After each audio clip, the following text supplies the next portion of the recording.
March kicked off the start of Switch's 2018 major titles with Kirby and Atelier Lydie Suelle. We all know about Kirby and whether it interests us, but Atelier is a niche title that spent much of its life on Sony systems and Japan exclusivity, so there is question of if it is something worth playing. Before I get into that, I want to talk about Amino. It's stupid. Don't use it.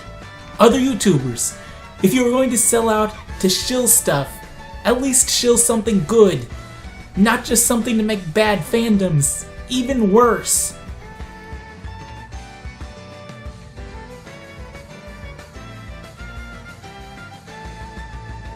The first thing we should start with when discussing Atelier Lydie Suelle, The Alchemists and the Mysterious Paintings, is to establish what exactly the game is.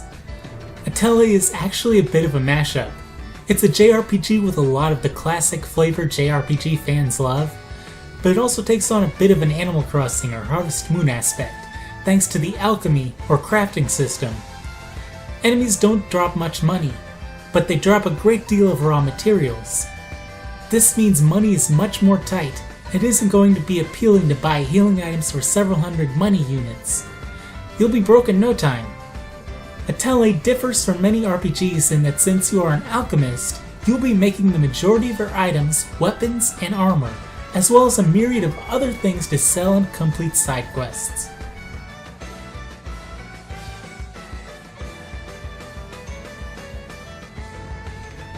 Let's look a bit deeper into just the gathering, or more traditional gameplay side. You will traverse forests, deserts, and even inside magical paintings, picking up materials to craft with. Materials are everywhere, with various traits and colored Tetris pieces.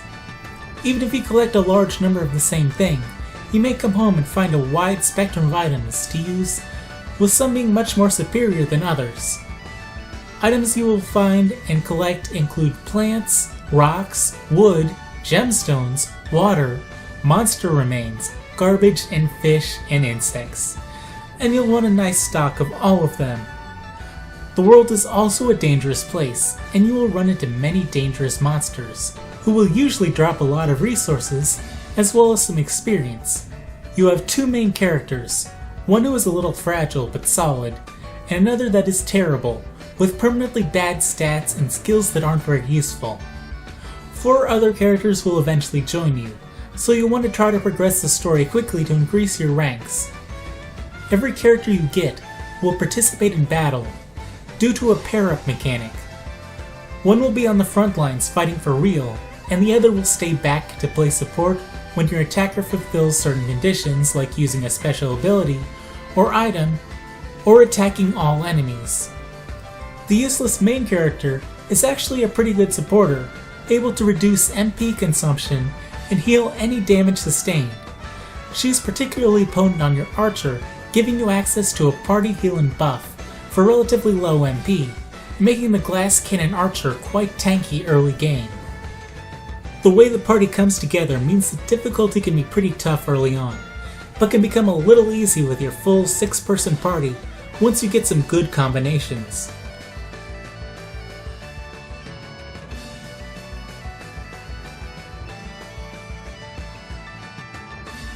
In town, NPCs and party members will have their own stories that unfold as you spend time with them, a bit like Persona, and will give you side quests occasionally. These are worth completing for various rewards, and in the case of party members, unlocking new special abilities. There is also a request board, with regenerating quests to exchange materials or crafted items for a little money, or rarer materials.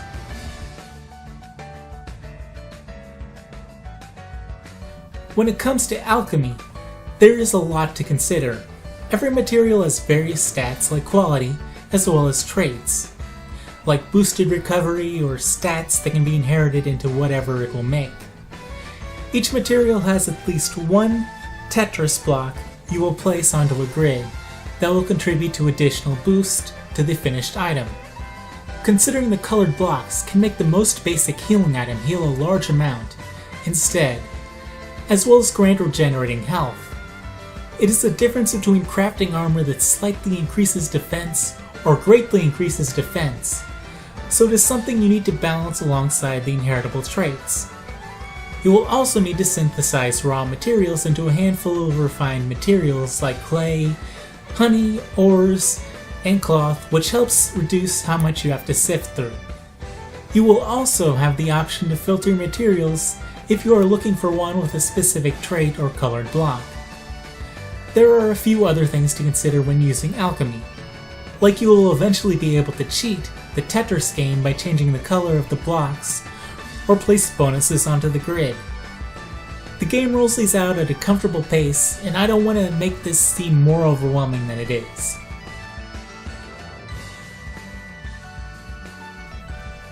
The other half of crafting is smithing, or specifically assisting the blacksmith in making weapons and armor for you.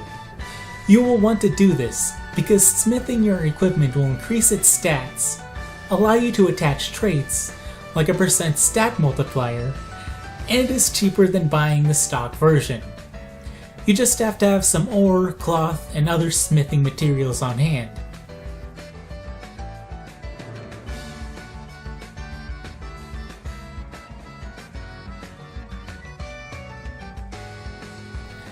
Tying both of these sides together is the main quest.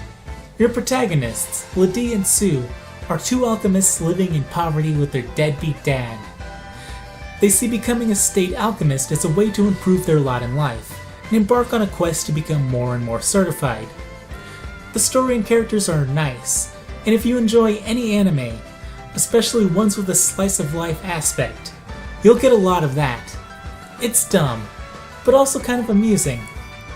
The story also has its serious and emotional points, like at the start of the second act of the game when your dad disappears without a word, and you don't know if he is okay, if he has abandoned you, or what. The progression of that plot thread is a strong point in the story and reminded me of storytelling you might see in something like Toradora. Each certification cycle, the state presents you with a task like creating an item or killing a monster. Upon completion, you will be allowed to visit a new painting world. Once you solve the problems inside, you will have to complete certain objectives to increase your notoriety, and then you will be allowed to get further certified, starting another certification cycle. One important thing is that you want to complete the certification challenges by raising the bar to maximum, or miss the true ending. I think you can just pass one of them, but you need to perfect the others.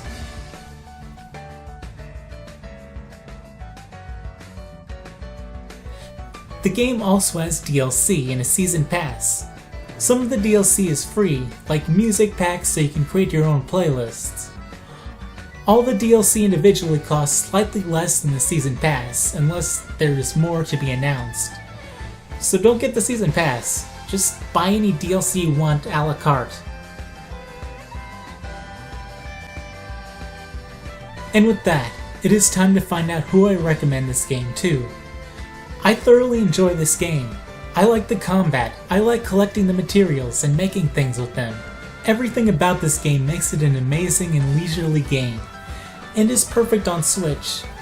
If you zoom the camera all the way out in a few areas, you may drop a frame. But this is a great game to play on your lunch break at work, or in the waiting room. Get this game if you like RPGs, developing relationships and games, and if you have any affinity with the leisurely grind kind of games like Harvest Moon or Animal Crossing. But the thing is, you can get hardcore on this game. You can have the perfect stats and perfect items, a whole perfect game even. For an arbitrary score, I give the game an 8.1, knocking it down for the weird DLC situation and the bad main character.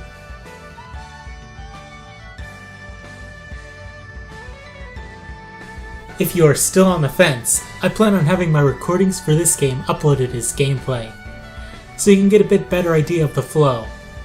Beware of some story spoilers though. I'll probably mark those with ad breaks or something.